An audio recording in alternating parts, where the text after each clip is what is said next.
জিহাদিদের যেভাবে উল্টো ঝুলিয়ে সোজা করতে হয় উত্তরপ্রদেশের মতো, সেটা আমরা করে দেখাবো। আপনি ভরসা রাখবেন, সব জায়গায় যেভাবে আমাদের সনাতনীদের উপর বিশেষ করে পশ্চিমবঙ্গে আক্রমণ হচ্ছে, নানা পুজো পাঠ করতে গেলে বাধা দিচ্ছে।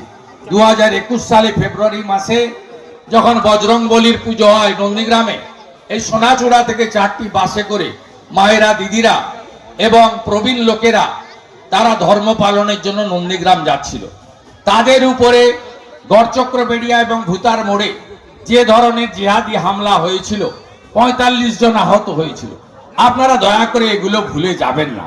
আমি ভুলে যাইনি। যেদিন পশ্চিমবঙ্গে শাসকের পরিবর্তন হবে, এই প্রত্যেকটা মামলা খুলে খুলে ভরসা রাখবেন মোদিজি আছে। 84 সালে শিখদেরকে খুন করেছিল দিল্লিতে। এতদিন পরে যারা খুনি সজ্জন কুমার সহ মামলা রিওপেন করে তাদেরকে শাস্তি দেওয়ার কাজ নরেন্দ্র মোদিজি করেছে।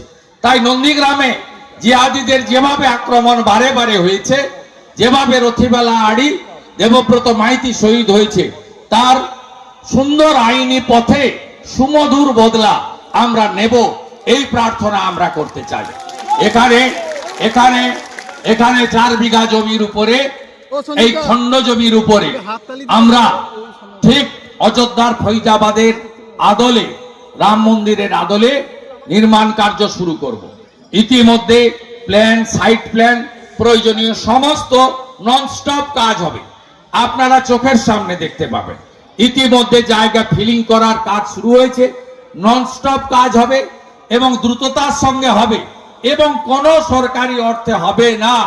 আমরা হিন্দুদের কাছ থেকে, আমি দায়িত্ব নিয়ে আমার শুভানুদ্দায়ীদের কাছ থেকে সব জোগাড় করে আপনাদের এই মন্দির অতি তাড়াতাড়ি সম্পূর্ণ করে আরো বড় অনুষ্ঠান করে আমি এর উদ্বোধন করব। শুধু মন্দির নয়, মন্দির সংলগ্ন জায়গায় অতিথি নিবাস হবে, ভোগশালা থাকবে, গোশালা থাকবে, গোমাতার সেবা হবে এবং এখানে আয়ুর্বেদ, হোমিওপ্যাথিক আমাদের ডে কেয়ার ইউনিটি হবে, যেটা স্বামী বিবেকানন্দ শিখিয়ে দিয়ে গেছেন যে স্বাস্থ্য, শিক্ষা, মানব সেবাই হচ্ছে আসল কাজ। এই কাজগুলো আমরা সব এখান থেকে আগামী দিনে করব, আপনারা এর পরিষেবা পাবেন। সকলে মাঝে মাঝে আসবেন, কাজের তদারকি করবেন এবং আমাকে জানাবেন, আমিও খবর রাখবো যাতে দ্রুততার সঙ্গে এই ভব্য রাম মন্দির সম্পূর্ণ হয়ে যায়। আপনারা সকলে ভালো থাকবেন। আপনাদের সকলকে রামনবমীর অভিনন্দন জানাবো। আগামী 12 তারিখ হনুমান জয়ন্তী আছে, এই হনুমান জয়ন্তী পালন করবেন আপনারা, বজরংবলীর জয়ন্তী। আগামী 30 এপ্রিল অক্ষয় তৃতীয়ার দিন 1 লক্ষ হিন্দু সমাবেশ হচ্ছে কাঁথিতে, হোম যজ্ঞের মধ্য দিয়ে সনাতনী সমাবেশ সকাল 10টা থেকে। আপনারা যজ্ঞে অংশগ্রহণ করবেন এবং ভোগ গ্রহণ করবেন। 1 লক্ষ হিন্দু কাঁথিতে জমায়েত হবে জালি হিন্দুদের বিরুদ্ধে, যারা দীঘাতে সরকারি টাকায় মন্দির নয় সাংস্কৃতিক কেন্দ্র করছে।